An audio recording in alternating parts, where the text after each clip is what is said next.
Good evening, Fernwood. It is your loquacious Lothario Neal, and it's time for us to lust in our hearts for another episode of Mary Hartman, Mary Hartman. Today it's time for episode 219 from February 3rd, 1977. Let's take a look at yesterday.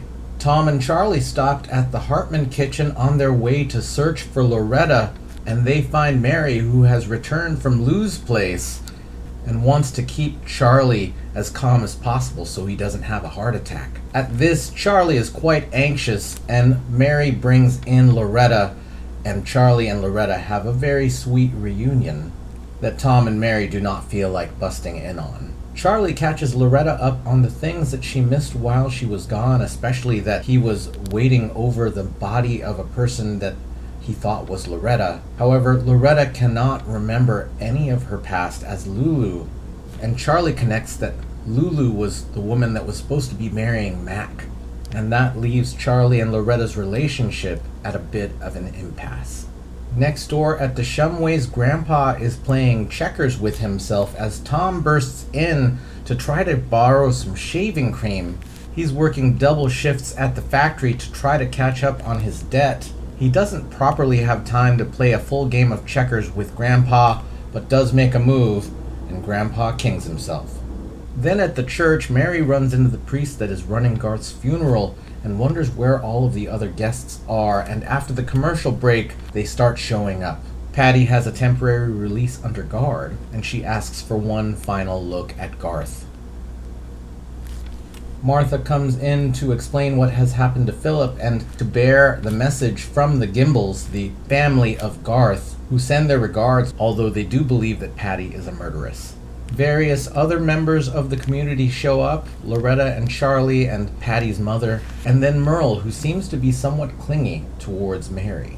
The funeral begins, and then Charlie and Loretta realize that they really just need to live and let live, forgive and forget, and they start making out in the back. And then Merle asks Mary again if she will see him on a more intense basis. He wants to take their attraction to the next level, and Mary thinks it's disrespectful to be talking about that at the funeral. And as the funeral ends, Patty leads everyone out for a final goodbye to Garth.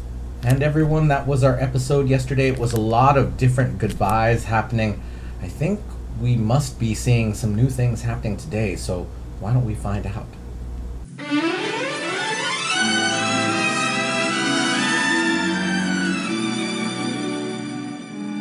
Mary Hartman! Mary Hartman!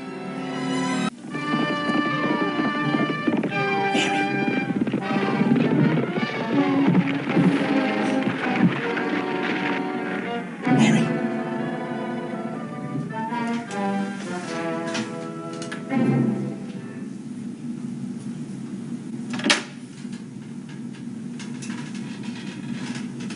Mary.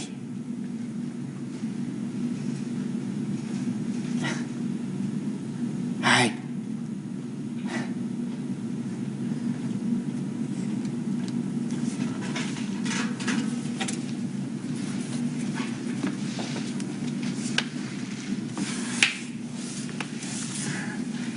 Hi. Hi.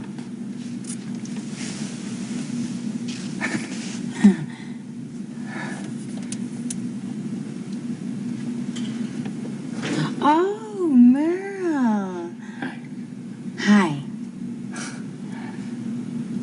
Hi. Cold, huh? Yeah. Yeah.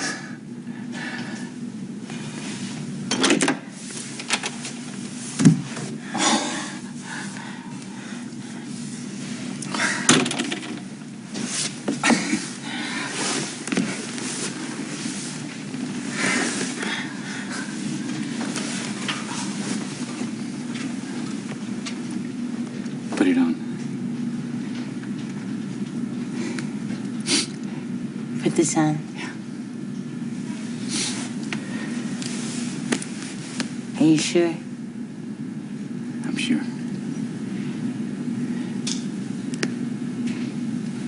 Right hand, put in there.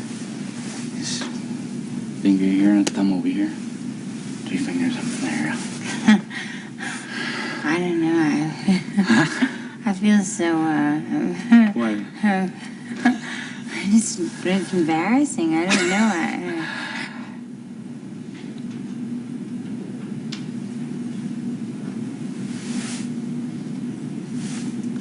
I like you.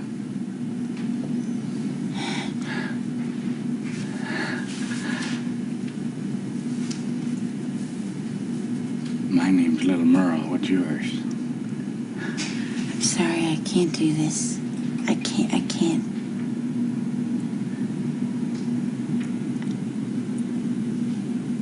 I like you, Little Mary. Do you? Do you like me?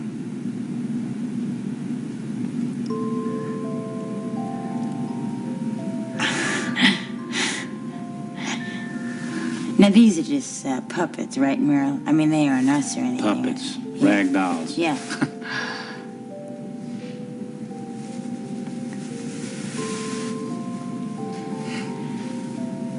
I like you too, little May, Merle.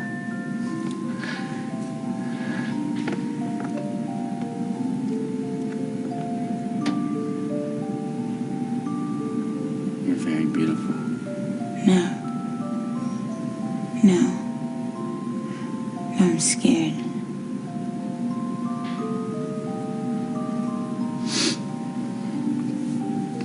You better go now.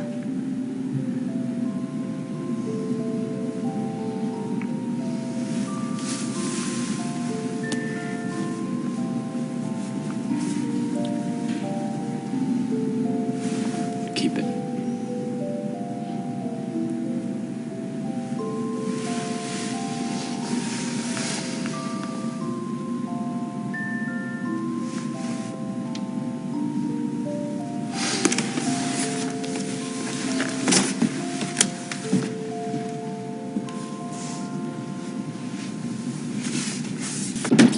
Oh! God's sakes, what happened in here?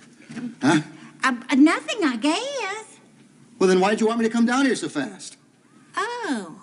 Oh! Are you referring to the conversation that we had about an hour ago on the telephone? Well, yes, I'm concerning the telephone call. You were hysterical. I was? I wonder why. Oh, I know. People are dying around here all the time. It's happening every other minute. Oh, come on, Martha. It's a hospital. Now, sometimes people have to die. Otherwise, there wouldn't be any beds left. Well, that's a very nice way of putting it, George. No, it's not nice. It's just being realistic. I thought maybe you'd pick up with that a little of that reality here. Well, you know what? I prefer the reality of the Shumway kitchen. You know, with our little baby and all. Oh, now, wait a minute, Martha. Remember this. We do not have a baby. Kathy has a baby. We were parents a long time ago, and now we are grandparents. Oh, George, I know that, but can't grandparents love their little grandbabies? Well, some of them can, but you're different. I mean, I don't want you doing what you did to Heather. You go in there and you give your 2 cents worth when it only should have cost you a penny. Oh, George Shumway, that is a big fib. A big fat fib. The only one I ever give advice to is you, and you never listen. The only thing I want to do is just to love that little baby. Well, all right. But don't love him too much. You mean save some for you? Mm-hmm. You know, you look pretty cute in that orange dress. Do I? Tangerine, you're my sex machine. Mr. Gloyd, do you mind if I scoot you over a little? You know, I have to sit down. This job is very hard on my feet. So, you think I look cute in this, huh? I couldn't have said it better myself, you little vixen. Silly. Oh, that's my buzzer. You know I am still on duty, so I've got to go. And I'll see you home. Yeah. Bye. Well, wait a minute now. Martha!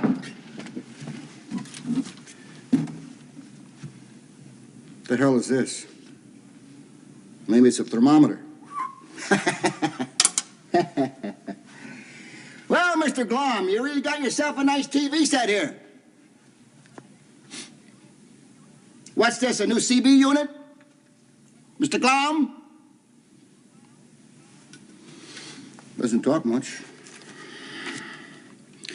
Something got you feeling low and tired as an old great granny? Gee, kid, hope it won't be long till the spring's back in your fanny. That's disgusting. Sprechen Sie Deutsch? Parlez-vous Francais? Well, listen, pal. I don't blame you for being quiet. Living in a tin all day, week after week, that's no fun. And you gotta have fun in this life. Hey, look at here. Vroom, vroom, vroom, vroom. Looks like slow gin and vodka. That was a joke. Snockenorsk? Don't mind if I have a chocolate, do you? Oh, you want one too? Okay, pal, be my guest. Are you a Ain't something wrong? Boy, you really look green under the gills. You sure you're... Oh, I think you got a long rest ahead of you. Martha! Martha! Martha! Hurry up, Martha! Okay, Tom, hurry up. You don't want to be late.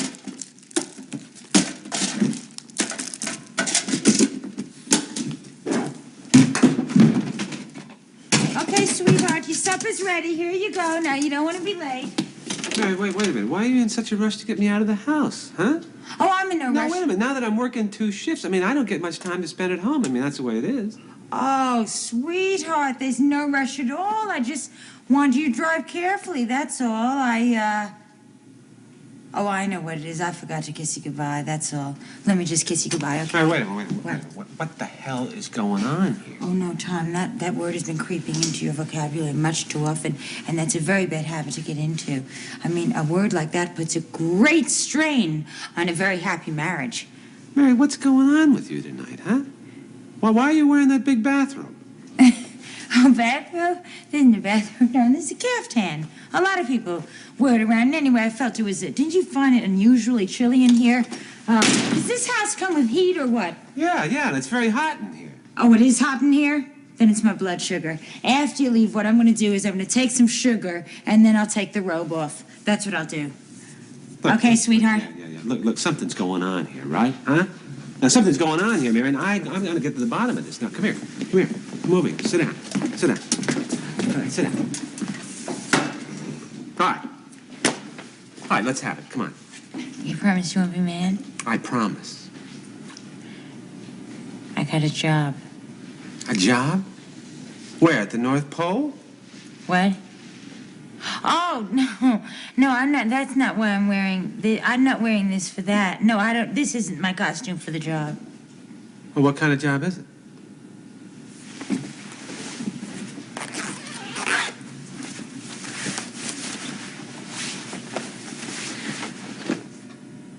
And by the way, Tom, you know the North Pole joke? It's not going to work anywhere, any place, in front of any people. If I were you, I would drop it. Wait a minute. Where are you going to wear that kind of thing, huh? I mean, where are you going to be working? Are you a hostess at a massage parlor or something? Well, Tom, I got a job as a ticket taker at the Bijou Theater. At the Bijou? Yeah, and the man promised me, no massages or anything. Oh. You not mad? You're not mad, are you? I just thought that you might be mad, I mean, you're still the breadwinner in the family and all that. It's just that lately you just haven't been bringing home, quite enough bread. No, wait a minute. I'm not mad. I'm not mad, Mary. Don't apologize. You don't have to apologize. Oh, okay. Now, look, a lot of wives are working these days. I mean, that's the American way, right? Right. I mean, and you still, you're still like the head of this whole thing here. I mean, I just wanted to make sure that your manhood doesn't feel threatened or anything, does it? No, why should my manhood feel threatened, huh?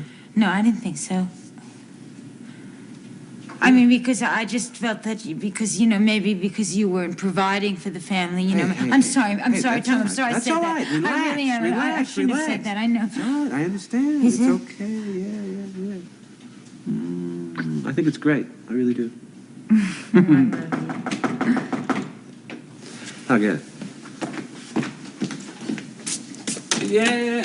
Oh, hi, May. How are you? Hi and goodbye, I'm off. Where are you going?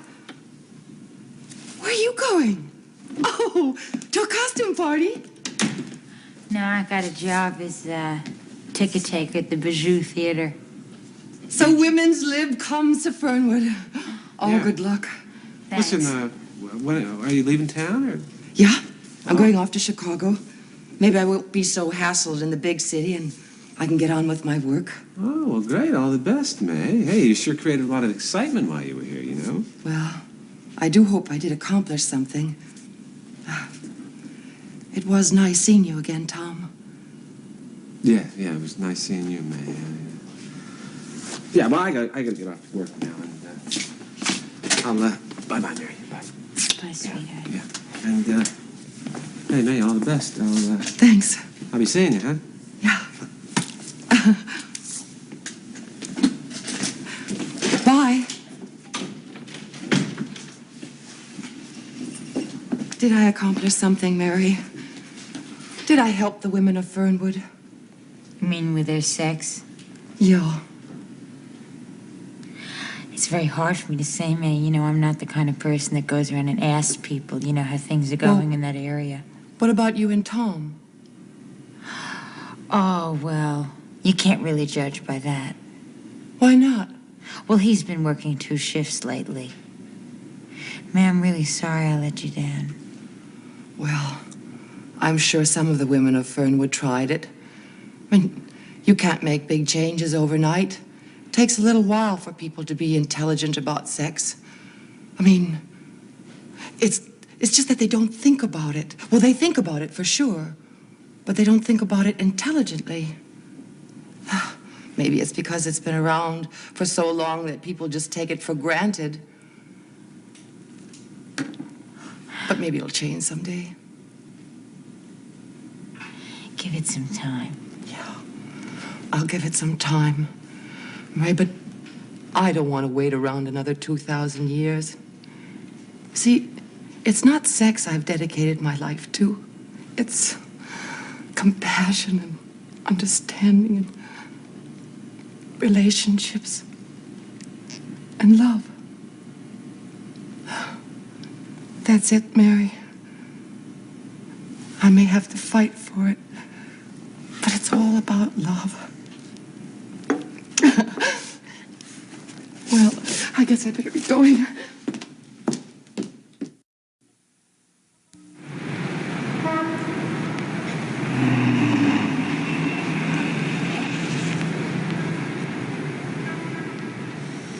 All right, Mrs. Hartman, remember, always greet the patrons with a warm, sincere smile.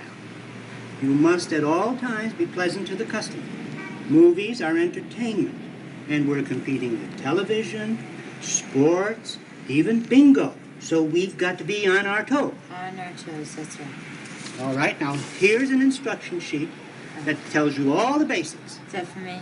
Any questions, just press this button and ask. Okay, thank you very much, Mr. Hooper, sir. Dear. Okay, now just make sure that the customer has given you enough money before you press the ticket dispensing button. Now which is the ticket dispensing button is...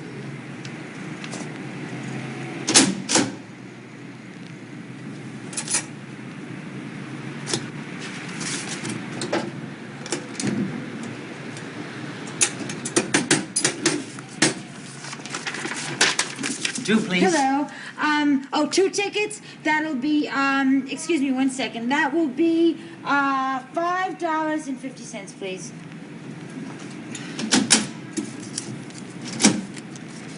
No, I'm sorry. I think you're supposed to give me the money first. Yeah, well, what do you want me to do with this? Oh, that, well, let me check, this out here. Keep that. Because I trust you anyway. But let me check this out. Thanks, okay? Thanks. Okay. Now, wait a minute. Now, is this the right amount here? Yeah. This is the right amount? Yeah. Okay, thanks very much. Okay, now here's your ticket, sir. Don't forget your ticket. Okay, fine. Thank you. Thank you. Okay. Oh, wait, sir. Could you wait a minute, please? What's the matter? I just saw on the thing. I have to count the money before you take the ticket. Okay? So count it. Oh, okay, that's a good idea. That's a very good idea. Okay, now I have $1, 2, 3, 4, $5 and 25.50, $5.50. That's exactly right. See, I knew that I could trust you. Do people ever tell you that you're a very honest face? Oh, constantly. Yeah, that's what I thought. Okay, let's see. What do I do now? Okay, now I put this in the cash register. Okay, seems to work very well. How many, please? Everything. What? Give me the money. You must be confused. Now, you're supposed to give me the money, and then I'll give you the ticket. Give me all the money. Excuse me, okay? Excuse me for just a minute. I must have. You see, I'm new here, and let me just take a quick sec, with these instructions and read them over. You're not a minor, are you? No. No, I didn't think so. It's just that those little hairs, in your nose. I just. Now, are you in need of assistance for a wheelchair? No. No. Okay, I didn't think that either. Okay, now, are you going to be sitting in the smoking section or the non-smoking section? I'm not going in. Oh, then I don't think you should get a ticket. I don't want a ticket. I want the money. Oh, you want the money. All the money. Oh, could you just hold on 1 minute, please? Just 1 second, okay? Excuse me, just 1 minute. Okay, excuse me. Hello, Mr. Hooper? I've come up against something here that I can't seem to find on the instruction sheet. You get off that phone. Give me all of your money, or I'll blow your head off. Yeah, I got your point. Now, could you please not do that, please? This is my first day in the job, and I'm trying to make a good impression, okay? Give me the money. Oh, okay. Listen, I can't talk to you now. I'll speak to you later, okay? I'll call you back. Yeah, bye. Okay, now, let me just check out a few more things here, because I just don't want to break too many rules. Okay, now, what do you want, the money, right? You want the money? Okay, just 1 second here. Can you hold that there? Okay, yeah. I'm right here. Here's the money. Now, here it is. Now, I'm awfully sorry that I don't have the stack. I wish I did. What's going on here? Excuse me, here's your change, sir. Your change. Oh, okay. There's 25, that's 50, that's 70. I'm sorry, some dropped. I think you dropped a quarter there. Wait a minute, pal. Please, give me your wallet. Oh, great.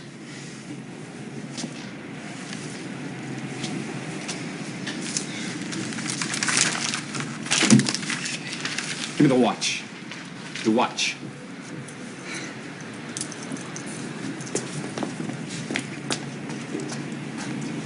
Before you say anything, Mr. Hooper, I would just like to know that I feel that your establishment would have been very proud of me. I was very polite to that man. I think, now this is me, of course, but I believe that man would come back here again to see a movie. I really do. Mrs. Hartman, you're Yeah. fired. Oh, all right. Fine. That's fine. And I just put in this little change back here. By the way, sir, I just wanted to thank you very much. This has been a most interesting experience for me, and I do hope that we could, still be friends. You know what I mean? It's like a...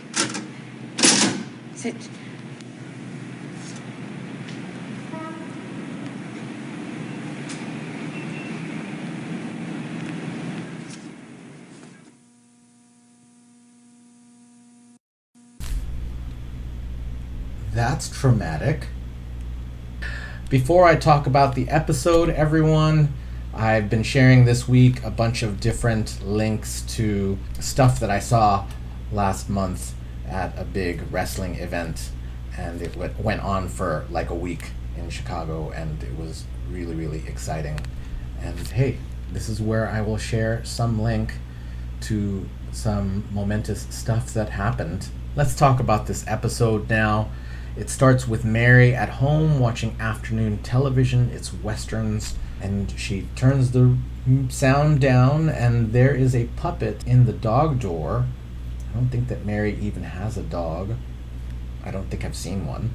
Mary could barely take care of Loretta's fish way back when, but we have a puppet, and on the other end of that puppet is Merle, who approaches Mary through childish means. He continues to appeal to the youthfulness in Mary, and not just the youthfulness, but the childishness of Mary.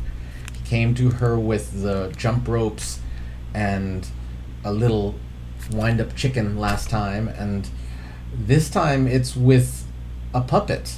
And in this case, it's a puppet to play act the idea of making out. Mary is not okay with this. She cannot do this, she says. Merle tempts her in because it's playfulness. It even gets that spooky, haunting music box sound that we heard at the very end of last season, just about when we were looking at the dollhouse. So there's something childish about Mary that Merle is hooking into, but no, it's not okay. And then we jump over to the hospital. George runs in because Martha has been calling, and this is a bit of a reunion with Martha and George. You know, she's been volunteering at the hospital, but she thinks she wants to go back home. What is fun here is the flirtation between George and Martha, which I really enjoyed. And then Martha has to get off to her shift, and George has a one-sided conversation with the patient in the bed, and he finds some chocolates and grabs one, and yikes. And then Mary is back in the kitchen, not the same day apparently. I think it looks like a morning, when she's trying to get Tom out of the house, and Tom wonders why Mary is trying to shove him out so quickly. And not only that she's wearing this caftan. And when I saw it first, I thought that it might be because she was trying to disguise the thing that was attracting Merle. But it turns out, no, she's wearing this badass striped suit. And then when you add the little cap to it, it definitely looks like a movie uniform from I don't know what era. By the time I was going to the movies, they didn't look like that. At first, Mary is apologetic about having gone for this job, and perhaps she could have talked to Tom about this and not just hidden it from him. But Tom is remarkably accepting of this. There are a lot of folks in the comments who question whether Mary and Tom belong together, and I can't say that that is the case, yes or no, but I really appreciated how accepting Tom was of this. I also appreciated that Mary understands that Tom's manhood is what has been threatened. That is something that Tom is really sensitive about, but that Tom isn't threatened by this, and he sees things moving forward. He sees more wives getting jobs. You know, by the time I was coming up, most families were two income, and I think nowadays most are still. You will occasionally see stay-at-home moms and stay-at-home dads, but Tom is very accepting of this for the 1970s. And then they get a visit from May Olinsky, who seems to be saying goodbye.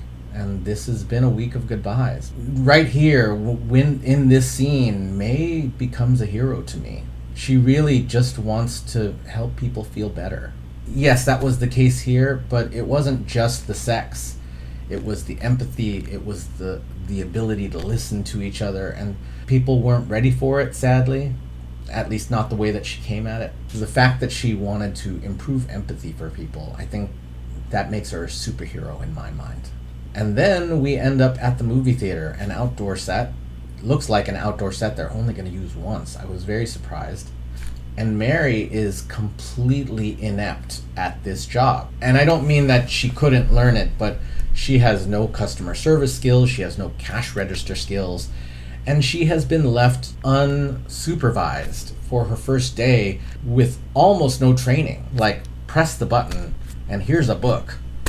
and here's how you do this. And she can't handle the basic customers that are doing it right. And then she gets a visit from a violent man, who I think is Michael Keaton. Yes, I confirmed that that was indeed Michael Keaton. I had to check the Paley Center website to find that.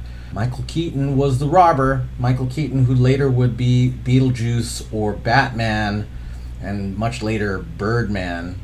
That was a horrific first day on the job, and another reason not to leave a trainee unsupervised.